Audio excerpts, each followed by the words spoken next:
sports fans, athletes seem invincible and sometimes inhuman. We often forget that they are human just like us.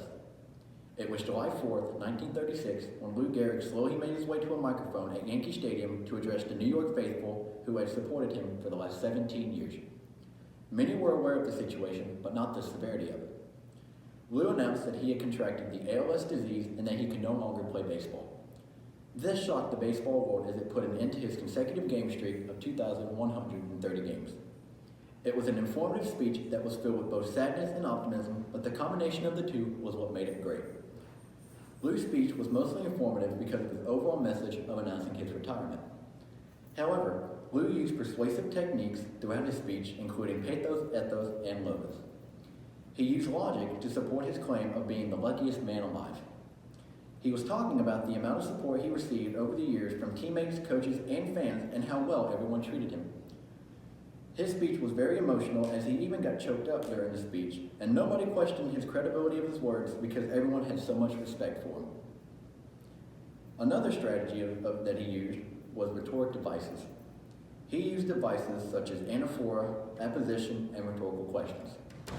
For example, during the speech, he asked the fans, "Wouldn't you consider it a privilege to associate yourself with such fine-looking men that are standing in their uniform in this ballpark today?"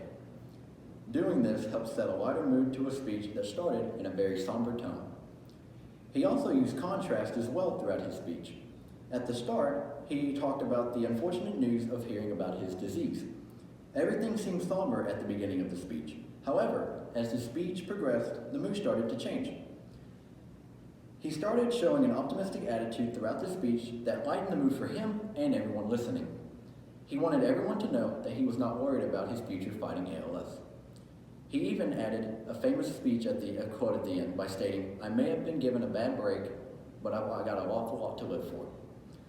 His delivery was mostly known for his slow pronunciation and long pauses throughout.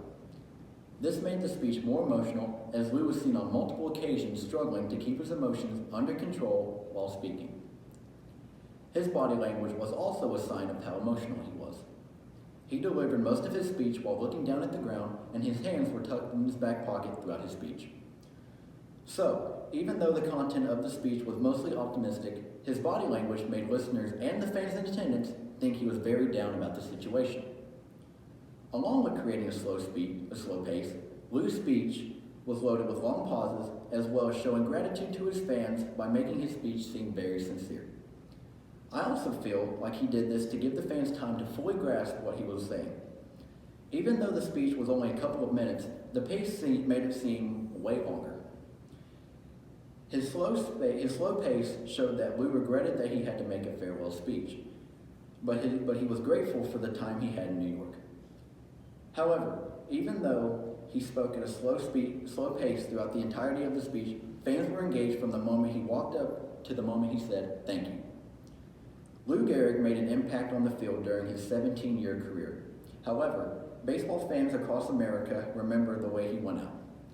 Everyone saw him as an invincible athlete with very few weaknesses, but his farewell speech showed the world that he had a very vulnerable side.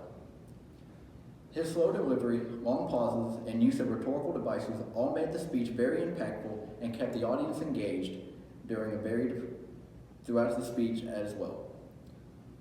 Not many people would remember all of his stats or his consecutive game streak. However, even non-baseball fans could remember a quote from this speech. He did not want the speech to be depressing or a tear-jerking end to his career. He wanted everyone to know that he was grateful for all the memories and he was prepared to accept whatever ALS threw at him. That alone shows the impact that his words have left on sports for the last century, and Lou's story will continue to inspire many generations in the future.